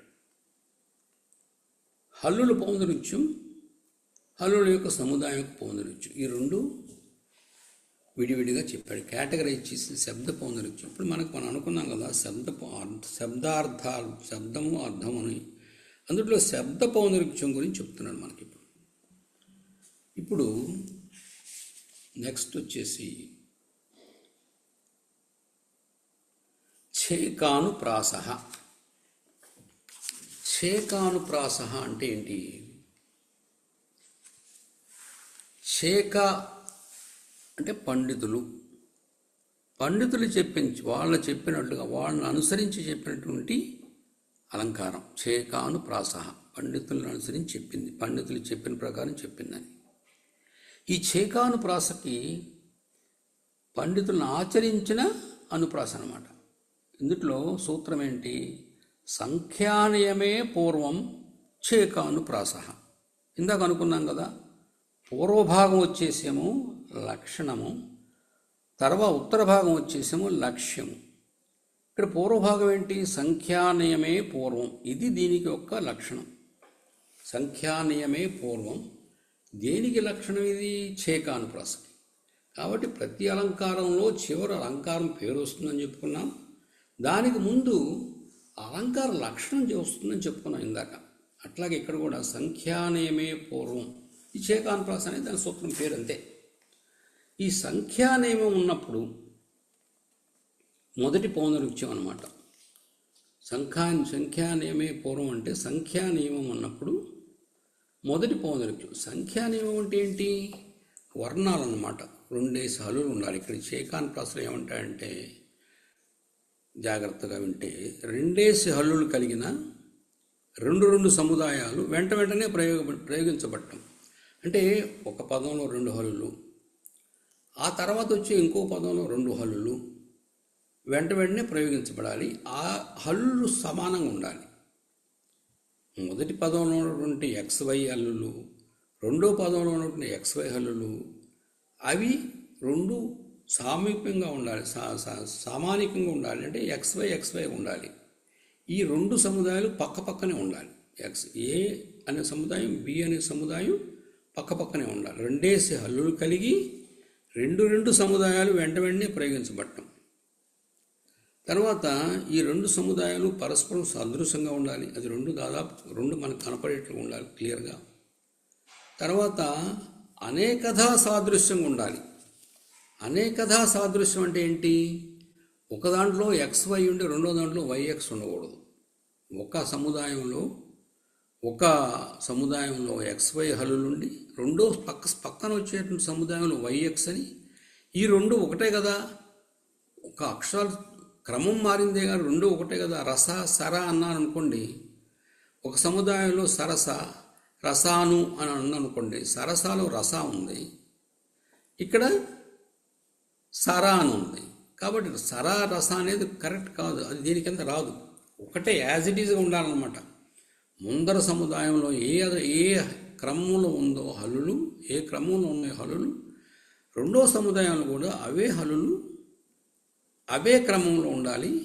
అవి కూడా రెండు ఉండాలి, అంతే. రెండు కన్నా ఎక్కువ ఉండకూడదు. రెండు హల్లులే ఉండాలి. దీనికి ఉదాహరణ 37 పేజీలో. దీంట్లో అర్థాలు ఇవి తెలుసుకోవాల్సిన అవసరం ఏమీ లేదు. ఇక్కడ నుంచి మన అర్థాలు తెలుసుకోవాల్సింది ఏమీ లేదు. కేవలం ఎక్కడ రిపీట్ అవుతున్నాయి, అందుట్లో హల్లులేని ఉన్నాయి, ఆ హల్లులు కూడా సాదృశ్యంగా ఉన్నాయా, అనేకదా సాదృశ్యంగా ఉన్నాయా అని చూసుకోవాలి, అంతే. కాబట్టి అర్థాల గురించి పోవట్లేదు, ఇక్కడ శ్లోకం గురించి పోవాలి. ఇక్కడ కింనామ దర్దుర దురధ్యవసాయ సాయం. ఇక్కడ కింనామ దర్దుర, దీంట్లో దురా అని వచ్చింది. ఈ సముదాయం దర్దుర అనే సముదాయంలో దురా అని వచ్చింది. తర్వాత దురధ్యవసాయ, అందుట్లో దుర వచ్చింది. ఇక్కడ దుర అక్కడ దుర పక్క పక్కనే ఉన్నాయి, చూసారా? అట్లా ఉండాలి ఏదైనా కానీ. ఇందుట్లో రెండు హల్లులే ఉన్నాయి, దుర. ఈ రెండు కూడాను అనేకదా సాదృశ్యం. అంటే రదు అని రాయలేదు, దుర. కాబట్టి దుర ఇట్లా ఉండాలి. ఈ సముదాయంలో దుర, ఆ సముదాయంలో దుర, ఈ రెండు పక్క పక్కన ఉండాలి, రెండు హల్లులే ఉండాలి. కాబట్టి ఇక్కడ సరిపోయింది. ఇక్కడ దుర దర్దురలో దుర. కిం నామ దర్దుర దురధ్యవసాయ సాయం. ఇక్కడ సాయం అనేది ఇక్కడ సాయం వచ్చింది కదండి. రెండు కరెక్ట్గా యాజ్ ఇట్ ఈజ్గా లేవు కదని అంటారు. కానీ యకారంలో ఉన్నటువంటి వాటి యొక్క ఇవన్నీ కూడా చేర్చుకోవచ్చు. అంటే వాటిని ఏమంటారు? వివిధమైనటువంటి విధాలు, యా అటువంటి యాకు దీర్ఘాలు ఇవన్నీ ఒకటే తీసుకోవచ్చు. సాయం అనేవి సాయం మనం వచ్చినా కానీ అది రెండు సాయంలో సాయ అని ఉంది, చూసారా? సాయ ఆ ఎం అనేది దాంట్లో 0 తీసేసినా కానీ ఉన్నా కానీ పర్వాలేదు. సాయ వచ్చింది కాబట్టి అది సాయ కలుస్తున్నాయండి. సాయ రెండు కలుస్తున్నాయి కదండి. అది రెండు సముదాయాలు, దురధ్యవసాయలో సాయంలో సాయ, ఈ రెండు కలుస్తున్నాయి కాబట్టి రెండు హల్లులే ఉన్నాయి. కాబట్టి మన సూత్రం ప్రకారం, సంఖ్యానేమే పూర్వం చేకానుప్రాస సూత్రం ప్రకారం ఇది సమన్వయంగా ఉంది కాబట్టి ఇది సరిపోతుంది. అట్లాగే ఆయం నిపీడ్య నినదం కురుషే ఋషే పక్కపక్కనే ఉన్నాయి. ఋషే పక్కపక్కన ఉన్నాయి, రెండు వేరు సముదాయాలు ఉన్నాయి, రెండు హల్లులు ఉన్నాయి. కాబట్టి సరిపోయింది, సాటిస్ఫై అయింది. ఏతాని కేలి రసితాని సితచ్చదాన. సిత ఇది ఈ సిత అనేది వస్తుందో రాదో నాకు తెలియదు, మధ్యలో నీ అని వచ్చింది కాబట్టి దాని డౌట్ఫుల్ అది. కానీ ఇక్కడ ఇచ్చినట్లుగా ఉన్నాడు, ఈ సిత అని వస్తుంది అన్నట్లుగా వస్తుందండి. వాళ్ళు తీసుకున్న 2 అక్షరాల వరకే. సితాని సిత అది తీసుకుంటే సిత తీసుకోవచ్చు. తర్వాత మా కర్ణ మధురాని న లజ్జితోసి. కర్ణ ఈ రెండు కర్ణకి వచ్చిన పర్యాయ పదం కూడా కన్య కూడాను. సో ఈ రెండును ఒకదాంట్లో వస్తుంది. సిత కూడా ఇచ్చాడు, ఇవి కూడా చేకాన్ ప్రాస్కి ఎగ్జాంపుల్స్ కింద. కాబట్టి ఇందులో కిం నామ దురధ్యవసాయ సాయం, ఇందులో దుర సాయ కాయం నిపీడ్య నినదం కురుషే ఋషేవ ఋషే ఋషే ఏతాని కేలి రసితాని సితచ్చదానా సిత రెండే ఉండాలండి. మా కర్ణ మధురాని న లజ్జితోసి. కాబట్టి ఇక్కడ కర్ణ వచ్చింది. కర్ణ ఈ పదాలన్నీ రెండేసి హల్లులు కలిగిన సముదాయాలు. ఇవి వెంటనే 2 సార్లు పునరుక్తాలైనాయి. ఈ జంట పదాలన్నీ పరస్పరం పోలి ఉన్నాయి. స్వరూపగతమైన సాదృశ్యాన్ని, క్రమగతమైన సాదృశ్యాన్ని కూడా కలిగి ఉన్నాయి. కనుక ఇక్కడ చేకానుప్రాస యొక్క లక్షణం సంపూర్ణంగా చరితార్థమైంది.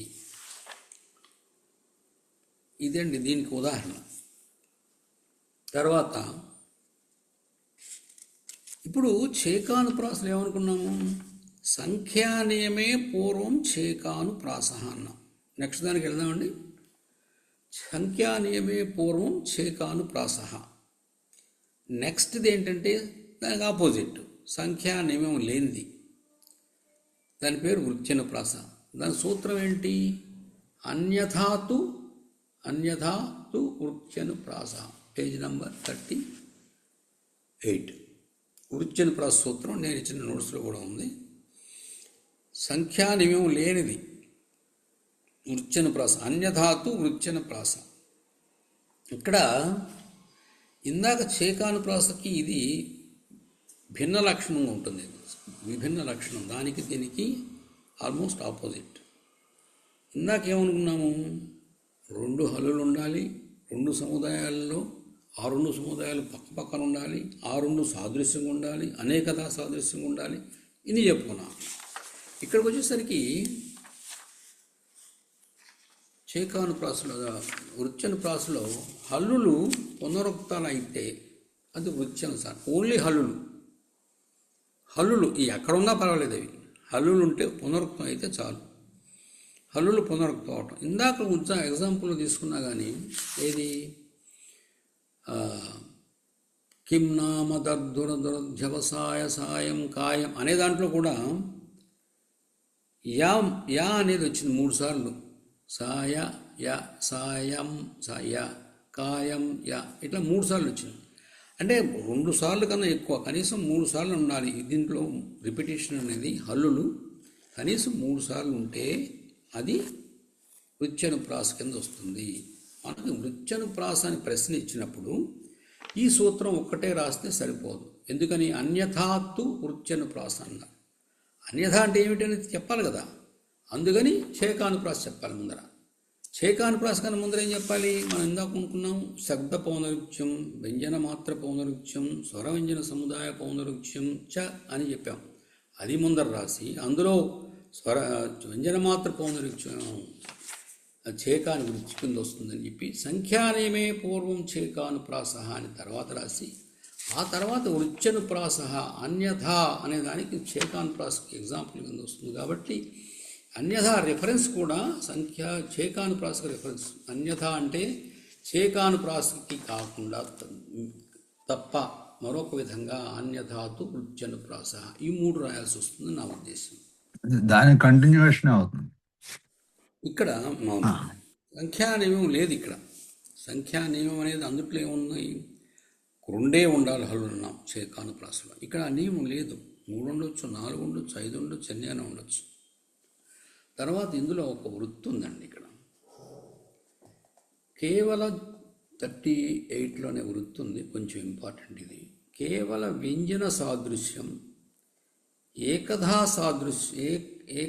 సముదాయ సాదృశ్యం, త్రాదీన్యాంచ పరస్పర సాదృశ్యం అన్యథా భావ, వృత్తిస్తు రసవిషయో వ్యాపార, తద్వతి వర్ణరచనా నేహ వృత్తి, సా చ పరుష కౌమల మధ్యమ వర్ణారబ్ధాత్వాత్ త్రిధా తదుపలక్షితో యమనుప్రాస.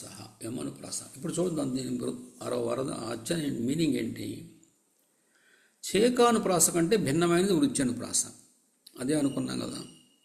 అంటే చేకానుప్రాసకు ఏ లక్షణాలు చెప్పబడ్డాయో వాటన్నింటికి విరుద్ధమైన లక్షణాలు కలిగింది వృత్యనుప్రాస. ఇందులో 3 లక్షణాలు చెప్పాడు. ఏమిటి? వ్యంజన సముదాయాల మధ్య సాదృశ్యం. వ్యంజన సముదాయాలు హల్లులతో వ్యంజన సముదాయాల మధ్య సాదృశ్యం. తర్వాత అనేకదా సాదృశ్యం, అంటే రివర్స్గా ఉండకూడదు. అనేకదా సాదృశ్యం, 2 అక్షరాలు కలిగిన 2 సముదాయాల మధ్య సాదృశ్యం. వీటికి భిన్నమైన లక్షణాలు ఏంటంటే, ఇది చేకాన్ప్రాస లక్షణాలు ఇందాక చెప్పినవి. వ్యంజన సముదాయాల మధ్య సాదృశ్యం, అనేకదా సాదృశ్యం, 2 అక్షరాలు కలిగిన 2 సముదాయాల మధ్య సాదృశ్యం. ఇది చేకాన్ప్రాసకి ఇంతకుముందు చెప్పిన లక్షణాలు. వీటి లక్షణం ఏంటి, వృత్యానుప్రాస లక్షణం ఏంటి అంటే, సముదాయాల మధ్య కాకుండా విడివిడిగా ఉన్న హల్లుల మధ్య సాదృశ్యం. అంటే సముదాయాల మధ్య కాకుండా ఎక్కడన్నా పర్వాలేదు, కేవలం స్వరూపగతమైన సాదృశ్యం, 3 లేక అంతకంటే ఎక్కువైన సంఖ్య గల హల్లుల మధ్యన సాదృశ్యం. ఇదండి, 3 హల్లులు కానీ అంతకన్నా ఎక్కువ ఉండాలి. సముదాయాల మధ్య కాకుండా విడివిడిగా ఉన్న హల్లుల మధ్య సాదృశ్యం ఉండాలి. కేవలం స్వరూపగతమైన సాదృశ్యం. దీనికి ఎగ్జాంపుల్ చూద్దాం. ఆటోపేన పటీయసా యదపి సా వాణి కవేరముఖే ఖేలంతి ప్రధతే తథాపి కురుతే నో సన్మనోరంజనం నస్యాద్యా వద మంద సుందర గుణాలంకార ఝంకారిత సప్రస్యం ది రసాయన సారానుసారీ రస. ఈ చివరిలో ఏం చూడండి, ఈ సాలు రాలు ఎన్నిసార్లు వచ్చినాయి చూడండి, 5-6 సార్లు వచ్చినాయి. సస్య స సా సా సా సా 6 ఎన్నో వచ్చినాయి. ఇక్కడ లాస్ట్ లైన్లో ఈ హల్లులు 3 కన్నా ఎక్కువ వచ్చినాయి. అలాగే అచ్చులు చూడండి, ఇక్కడ ఆ హల్లులు చూడండి, హల్లులు ఇంకోటి ఉంది, రా కూడా ఉంది. రా కూడా 1 2 3 4 5 ఎన్నో వచ్చినాయి. ఈ రాలు సాలు ఇట్లా చూసుకుంటే 3 కన్నా ఎక్కువ ఉన్నాయి హల్లులు. ఇది ఒక లక్షణం. ఇది తర్వాత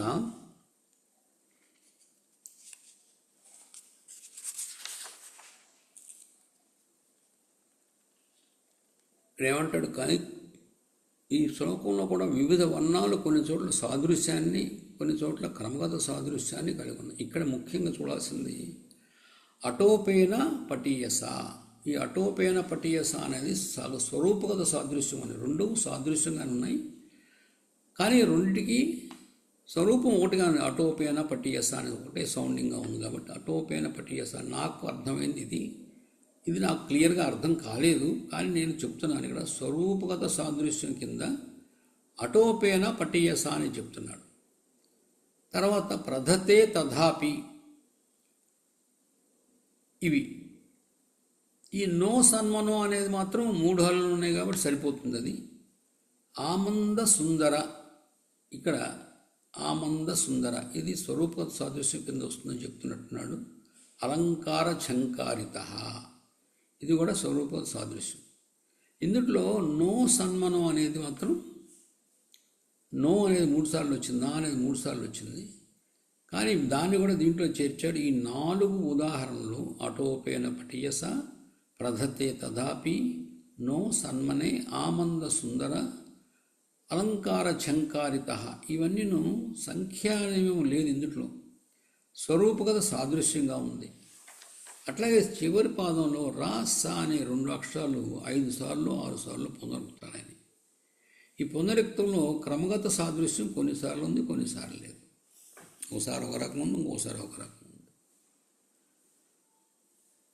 ఇక మొదటి 2 పాదాల్లోనూ పరుష వర్ణితమైన గౌడీయ రీతి. ఇప్పుడు ఇక్కడ దీంట్లో 3 రకాలు ఉన్నాయండి. చేకానుప్రాసలో, సరే వృత్యానుప్రాసలో మనం వృత్యానుప్రాస చెప్పుకున్నాం. వృత్యానుప్రాసలో గౌడీయ రీతి, వైదర్భి రీతి, పాంచాల రీతి అని 3 రకాలైనటువంటి వర్ణనలు సూచిస్తుంది. ఇందులో ఒకే శ్లోకంలో ఒకే ఉదాహరణలో 3 రకాలైనటువంటి శైలులు కనపడుతుంటాయి. ఇక్కడ అటోపేన పటీయస యదపి సా వాణి కవేరముఖ ఖేలంతి ప్రధతే తథాపి కురుతేనో సన్మనోరంజనం. ఇదంతా గందరగోళం కింద ఉంది, పరుషంగా ఉంది లాంగ్వేజ్. ఇది గౌడావి రీతి అన్నమాట, ఇది గౌడీయ రీతి. ఇది తర్వాత నెక్స్ట్ థర్డ్ లైన్ నస్యాద్యావదమంద సుందర గుణాలంకార ఝంకారిత. చూడండి, పైదానికి దీనికి చాలా తేడా ఉంది. ఇది చాలా కోమలంగా ఉంది ఇది, కాబట్టి ఇది వైదర్భీ రీతి. సప్రస్యందిల సద్రసాయ నరసాసారానుసారీ రస. ఇది మిక్స్చర్, ఇది కొంత కష్టంగాను కొంత సులభంగాను కోమలంగాను ఉంది, కాబట్టి ఇది పాంచాలి రీతి. సో ఒకే శ్లోకంలో గౌడీయ రీతి, వైదర్భి రీతి, పాంచాలి రీతి అనేది ఈ వృత్యానుప్రాసలో సామాన్యంగా కనబడేటువంటి లక్షణం. 3 రకాలైనటువంటి త్రిధా విభక్తమైనది వర్ణన ఇందులో. ఇది దీని ఉదాహరణ. అట్లాగే నెక్స్ట్ కూడా చూసుకోవచ్చు. నెక్స్ట్ శ్లోకంలో సహ్య అనే దాంట్లో కూడాను మొదటి 2 పాదాలు గౌడీయ రీతి, 3వ పాదం వైదర్భి రీతి, 4వ పాదం పాంచాలి రీతి. ఇది దీని గురించి వృత్యానుప్రాసకి మనం చెప్పుకోదగింది. ఇక్కడ ఇదేంది, మనం ఏదో రాశాను ఇక్కడ. ఓకే,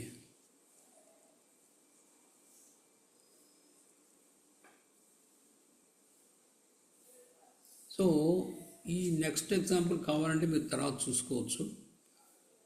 జనరల్గా మనకు మెయిన్గా వచ్చే క్వశ్చన్ ఇది. అటోపేన పటీయస అని కొంచెం సింపుల్ స్టాండర్డ్ శ్లోకం ఇది.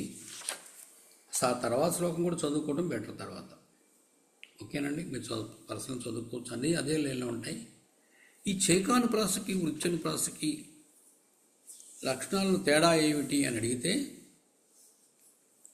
చైకానుప్రాస వృత్యానుప్రాస టేబుల్ వేశాను నేను కింద అక్కడ పైన. మీరు కొంచెం పైకి వెళ్ళండి సార్. అది అక్కడెక్కడ చైకానుప్రాసకి వృత్యానుప్రాసకి లక్షణాల్లో వ్యంజన సముదాయాల మధ్య సాదృశ్యం చైకానుప్రాసకి. ఇది మనకు తెలిసిందే కదా. వ్యంజన సముదాయాలు, 2 సముదాయాలు ఉండాలి, 2 సముదాయాలు పక్కనే ఉండాలి, ఆ 2 క్లియర్గా ఉండాలి. వ్యంజన సముదాయాల మధ్య సాదృశ్యం. సముదాయాల మధ్య కాకుండా విడివిడిగా ఉన్న హల్లుల మధ్య సాదృశ్యం. ఇక్కడ కొంచెం కరెక్ట్గా చేసుకోవాలి. కరెక్టే, సముదాయాల మధ్య కాకుండా సముదాయాల మధ్య తీసేయచ్చు. ఇక్కడ విడివిడిగా ఉన్న హల్లుల మధ్య సాదృశ్యం పెట్టుకోవచ్చు.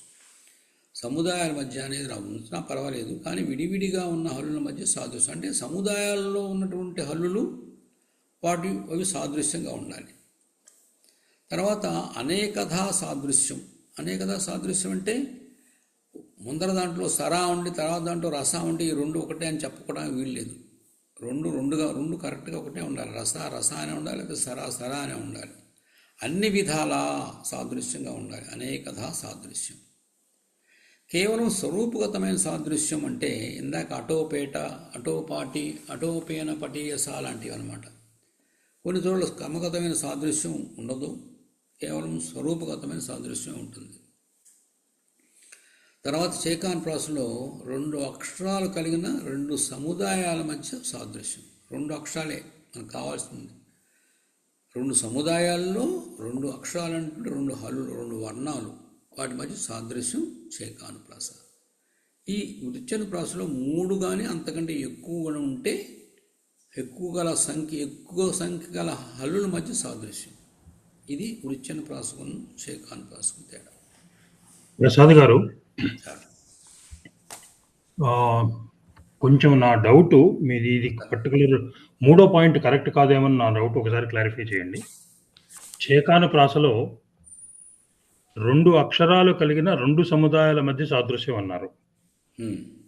ఇది కరెక్ట్ కాదండి. 2 సముదాయాల మధ్య ఉన్నటువంటి 2 అక్షరాలండి. అది 2 అక్షరాలు కాదండి, 3 అక్షరాలు ఉండొచ్చు, 3 కూడా ఉండొచ్చేమోనండి. చైకానుప్రాసలో 2 సార్ కాదండి. అది మీరు వృత్తిలో చూడండి. వృత్తిలో 2 సముదాయాలు ఉండాలి పక్క పక్కన. సముదాయాలు అంటే ఒక్కొక్క గ్రూప్ లో సముదాయాలు పక్కన ఉండాలి. 2 సముదాయాల్లో అక్షరాలు 2 అనేది లేదు, 3 కూడా ఉండొచ్చేమో.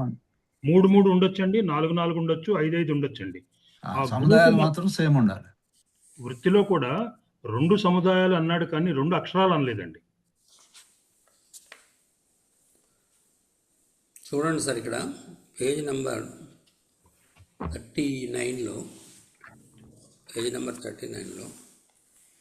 వరదార్చనలో మూడో లైన్ చేకానుప్రాసకు 3 లక్షణాలు ఉన్నాయి. 1 వ్యంజన సముదాయాల మధ్య సాదృశ్యం, 2 అనేకదా సాదృశ్యం, 3 2 అక్షరాలు కలిగిన 2 సముదాయాల మధ్య సాదృశ్యం. ఇది చేకానుప్రాస లక్షణం. ఇక్కడ క్లియర్గా నేను దీన్నే కాపీ చేశాను. 2 అక్షరాలు కలిగిన 2 సముదాయాల మధ్య సాదృశ్యం. అదే భిన్నమైన లక్షణమైనటువంటి వృచ్చన ప్రాసలో సముదాయాల మధ్య కాకుండా విడివిడిగా ఉన్న హల్లుల మధ్య సాదృశ్యం. రెండవది కేవలం స్వరూపగతమైన సాదృశ్యం, అంటే క్రమగతమైన సాదృశ్యం లేకపోవటం. 3 లేక అంతకంటే ఎక్కువైన సంఖ్య గల హల్లుల మధ్య సాదృశ్యం. నా అండర్స్టాండింగ్ ప్రకారం 2 హల్లులు 2 సముదాయాల మధ్య, పక్కపక్కన ఉన్న సముదాయాల మధ్య 2 హల్లులు కామన్గా ఉంటే, సిమిలర్గా ఉంటే, క్రమగతంగా ఉంటే, అన్యథా సాదృశ్యంగా ఉంటే అది చేకానుప్రాస లక్షణం అవుతుంది. 2 కన్నా ఎక్కువ ఉండకూడదు అని నా అండర్స్టాండింగ్. చేకానుప్రాసలు వసంతలక్ష్మి గారు ఉర్చన ప్రాసలో 3 ఉండొచ్చు, 3 కన్నా ఎక్కువ ఉండొచ్చు, 2 కన్నా ఎక్కువ ఉండొచ్చు. ఆవిడ వరదార్చనలో మీరు చెప్పిందే చెప్పారండి. ఆవిడ 2 అక్షరాలు కలిగిన 2 సముదాయాల మధ్య సాదృశ్యం అన్నారు. కానీ సూత్రంలో వృత్తిలో ద్వయోహ వ్యంజన సముదాయ అన్నది. అంటే 2 సముదాయాలు, 2 కదా, సముదాయాలు 2 కరెక్టే. అక్కడ అక్షరాలు 2 అనేది వృత్తిలో లేదు, సూత్రంలో లేదు. సంఖ్యా నియమం, సంఖ్యా నియమమే. ఆ 2 అంటే కావచ్చు. ఇప్పుడు చేకానుప్రాసలో కురుషే అని వచ్చింది అనుకోండి, అది కూడా చేకానుప్రాసే అవుతుంది కదా. ఋషే దీంట్లో అట్లా వచ్చింది. ఒకవేళ అట్లా వచ్చినా గానీ కురుషే అని వచ్చింది అనుకోండి. లేదండి, అక్కడ కురుషలో 2 అక్షరాలే. దీంట్లో కరెక్ట్ అండి, ఈ సందర్భంలో కరెక్ట్. నేను ఊరికే ఒక ఇది తీసుకుంటున్నాను. దీంట్లో కరెక్టే, ఈ పర్టికులర్ శ్లోకంలో కరెక్టే. నేనేది జనరల్ గా తీసుకుంటే ఒక 3 అక్షరాలు సేమ్ ఉన్నా కానీ చేకానుప్రాసే అవుతుంది కదా అని అంటున్నాను. నా ఉద్దేశంలో కాదు, ఎందుకంటే మన గురువుగారు కూడా వీడియోలో చెప్పింది 2 అని చెప్పారు. ఇక్కడ నోట్స్ కూడా పెట్టాను, చూద్దాం ఒకసారి గురువుగారు ఏం చెప్పారు. దీన్ని మీకు పెట్టిన పీడిఎఫ్లో లాస్ట్లో గురువుగారు నోట్ కూడా ప్రింట్అవుట్ తీసి పెట్టాను. అందులో ఉంటుంది కదా అని. చేకానుప్రాస ఎక్కడ ఉంది? లాస్ట్లో పీడిఎఫ్ చివరిలోనా? లాస్ట్లో ప్రింటెడ్ మ్యాటర్ ఉంది చూడండి, వెనక్కి లాస్ట్కి వెళ్ళండి. ఇది కూడా పెట్టాను నేను, గురువుగారు చెప్పింది. అందుట్లో తీయండి, చేకానుప్రాస తీయండి.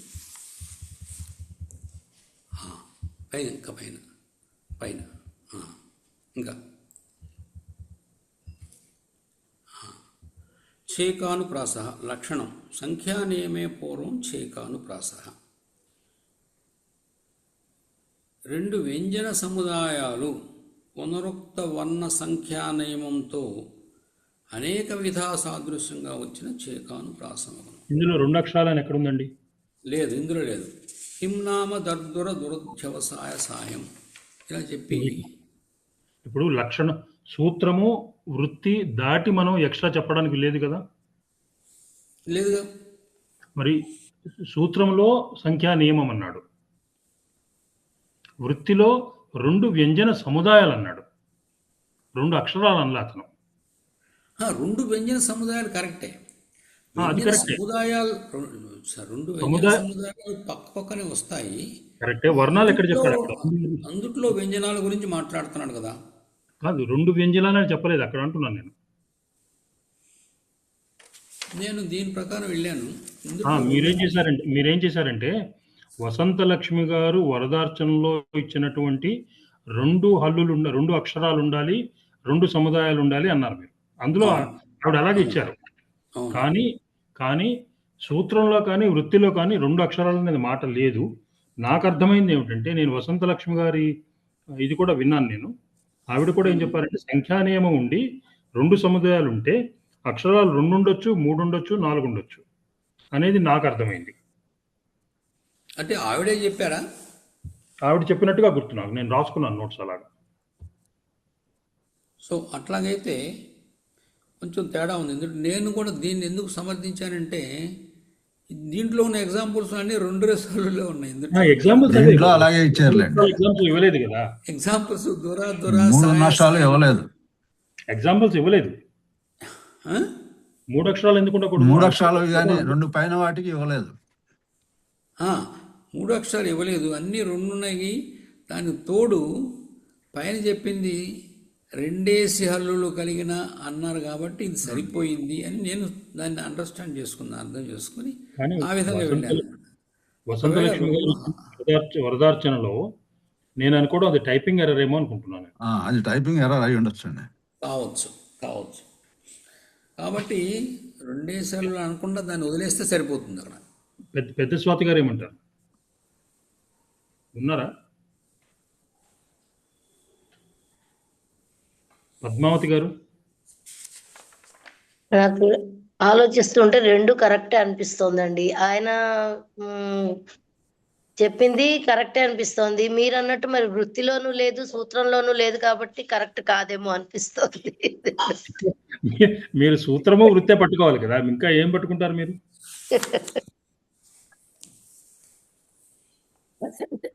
వసంత లక్ష్మి మేడం చెప్పిన దాని ప్రకారము మీరు అన్నట్టే కరెక్ట్ గానే ఉంది సార్. లక్ష్మారెడ్డి సార్ నేను అనుకోవడం వసంత లక్ష్మి గారు అలానే చెప్పినట్లుగా గుర్తు. నేను ఇంకొకసారి వీడియో చూడాలి. నేను నా నోట్స్ అలా రాసుకున్నాను నేను. ఎందుకంటే సంఖ్యా నియమం ఉండాలి, 2 సముదాయాలు ఉండాలి, హల్లుల సముదాయాలు 2 ఉండాలి. 2 హల్లుల సముదాయంలో సంఖ్యా నియమం ఉండాలి, పక్కపక్కనే ఉండాలి. 2 కావచ్చు, 3 కావచ్చు, 3 కూడా రావచ్చు, 4 రావచ్చు. ఉదాహరణ ఇవ్వలేదు సరే అని నేను అనుకుంటున్నాను. But we will go by what Prasad గారు సేస్. ఆయన మీరు చెప్పింది కూడా రీజనబుల్ గా ఉంది. ఎందుకంటే సూత్రం ప్రకారం సంఖ్యానేమే అన్నాడు కానీ ఇన్ని సంఖ్యలు అని చెప్పలేదు ఇక్కడ. అంటే యాక్చువల్లీ సంఖ్యానియమే అని ఇక్కడ ఇది కూడా రాశారు కదా, 2 హల్లులు కలిగిన 2 సముదాయాలు వెంటనే ప్రయోగించబడాలి అని రాశాడు అక్కడ. అందువల్లనే నేను దాని ప్రకారం వెళ్ళా. అలా అన్నప్పుడు ప్రసాద్ గారు అన్నది కరెక్టే అనిపిస్తోంది. కానీ ప్రసాద్ గారు అన్నది వృత్తిలో లేదు కదా, సూత్రంలో లేదు, వృత్తిలో లేదు, రెండిట్లో లేదు. అది మాత్రం వాస్తవమే. అది మిస్టేక్ కూడా అయి ఉండొచ్చండి. నేను అనుకోవడం అది వరదార్చనలో టైపింగ్ ఎర్రర్ అయిందను. టైపింగ్ ఎర్రర్ కూడా అయి ఉండొచ్చు.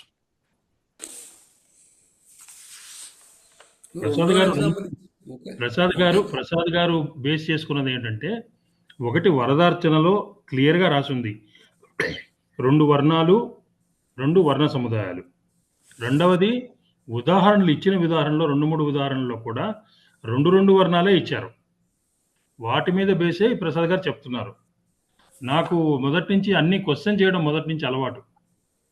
అంటే సూత్రం చెప్పింది రీజనబులే సార్. ఎందుట్లో మీరు చెప్పింది నిజమే, రీజనబుల్. ఎందుకంటే సంఖ్యానేమే అన్నారు కానీ ఎంత సంఖ్య అని చెప్పలేదు. వృత్తిలో ఉంది కదండి, ద్వయోర్వ్యంజన సముదాయయోహో అన్నారు. అంటే ద్వయో వ్యంజనం అంటే 2 హల్లులే కదా, అలాగా 2 సముదాయాలు కాదు. ద్వయో వ్యంజన సముదాయానికి వ్యంజన సముదాయం అదండి. ఓకే. కాశీ గారు రైట్ అండి, కాశీ గారు చెప్పింది కరెక్టే. సో దాన్ని మనం ఏం చేద్దామంటే, దీనికి ఒకటే సొల్యూషను, 2 హల్లులు అని పెట్టకుండా సంఖ్యా నియమం ఉన్న అని పెట్టుకుంటే సరిపోతుంది దాంట్లో. అవునండి, అలాగే పెట్టుకోవడం బెటర్. ఎవరిని క్లారిఫికేషన్ అడగక్కర్లేదు. వచ్చే ఎగ్జాంపుల్ మాత్రం ఇదే చేకాన్ ప్రాసెస్లో, ఇందులో ఇదే సరిపోతుంది. కానీ యాక్చువల్గా లక్ష్మారెడ్డి గారు చెప్పినట్లు సంఖ్యానేమే అంతవరకే చెప్పి వృత్తిలో లేదు కాబట్టి ఇక్కడ ఏదో పొరపాటు జరిగింది. 2 ఉండాల్సిన పని లేదు, 3 కావచ్చు, 4 కావచ్చు. ఒక సముదాయంలో 3 హల్లులు, పక్కనున్న సముదాయంలో 3 హల్లులు ఒకటే ఉంటే, ఒకటే క్రమంగా ఉంటే అది చేకాన్ ప్రాసెస్ కింద వస్తుంది అనేటువంటి అర్థం వస్తుంది ఈ వృత్తిలో కూడా. కాబట్టి మనం ఈ 2 హల్లులు లేకపోతే 2 కన్నా ఎక్కువ హల్లులు, 3 హల్లులు ఇవన్నీ రాయకుండా సంఖ్యా నియమం అని పెట్టుకుందాం. దాంట్లో చేకాన్ ప్రాసెస్లో ఉన్నటువంటి భేదాల్లో సంఖ్యా నియమం అని పెట్టుకున్నాం అనుకోండి. సంఖ్యా నియమం అంటే 2 కావచ్చు, 3 కావచ్చు. కాబట్టి ప్రసాద్ గారు చెప్పినట్లు we will be silent on వర్ణాస్. అది సంఖ్యా నియమం అంటే సరిపోతుంది. సంఖ్యా నియమం ఒకటి, we will be silent on varnas, we will be vocal on సంఖ్యా నియమం అండ్ 2 వర్ణ సముదాయాలు ఈ రెండింటి అది. మీద ఓకల్గా ఉందాం. అది చాలండి, అది చాలు, సరిపోతుంది. మనం కాంట్రవర్సీలో ఉండం ఇంకా. అవును. సో దట్ కవర్స్ చేకానుప్రాస. సార్ ఇవాళ ఇక్కడ ఆపుకుందామా అండి? ఎంతైన టైము 6:30 అయిపోయింది, చాలా అయిందండి. 6:30 అయిపోయింది. రికార్డింగ్ ఆపండి సార్ ఫస్ట్. రికార్డింగ్ ఆపమంటారా? వచ్చేది నేను చూస్తున్నాను. ఒక్క నిమిషం. ఇంకా ఏమున్నాయి? యమకం ఒకటి ఉంది, లాటానుప్రాస,